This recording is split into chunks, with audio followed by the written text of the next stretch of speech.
office. The ruling by the Supreme Court last week has led to worldwide reactions, with protests expected in France today, and with thousands of Australians joining protests earlier against the US Supreme Court's overturning of women's constitutional right to abortion. As in the United States now, in Australia, abortion laws are set by states. Well, we're joined now by Dr. Ronli Sifris, Deputy Director of the Castan Centre for Human Rights Law at Monash University in Melbourne. Welcome to BBC News. Good to have you with us. Tell us, first of all, a little bit more about what abortion rights are in Australia. Thank you for having me on your program. So in Australia, abortion is regulated at the state level, so not dissimilar to the US now, but the key point of difference is that abortion is not as highly politicised in Australia as it is in the US. And also, over the past decade or so, we've seen significant step towards the liberalisation of abortion laws in Australia. So pretty much all of Australia's jurisdictions have now decriminalised abortion.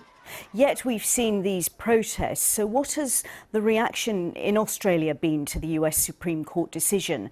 Does this perhaps reflect a fear about the fragility of women's rights there?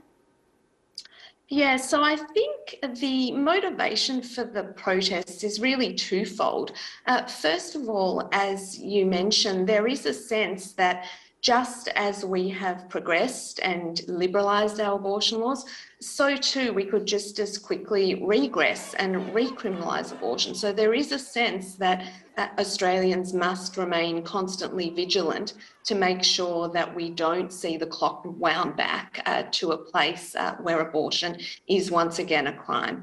But in addition to there being a sense of I guess, fear, as you put it, I think another key motivation for the protests is really a sense of solidarity with people in the US and a feeling of wanting to kind of reach out and just stand with them at this very distressing time, to be honest.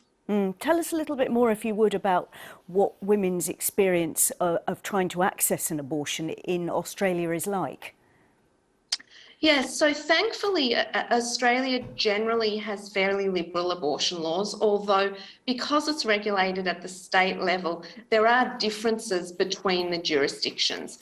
So, for example, in Tasmania, abortion is available on request up to 16 weeks gestation, whereas in Victoria, it's available on request up to 24 weeks gestation.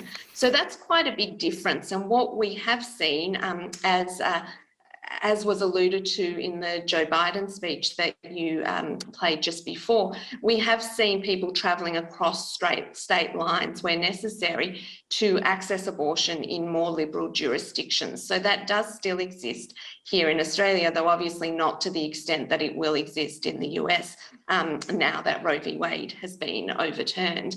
But access issues really go far beyond the law.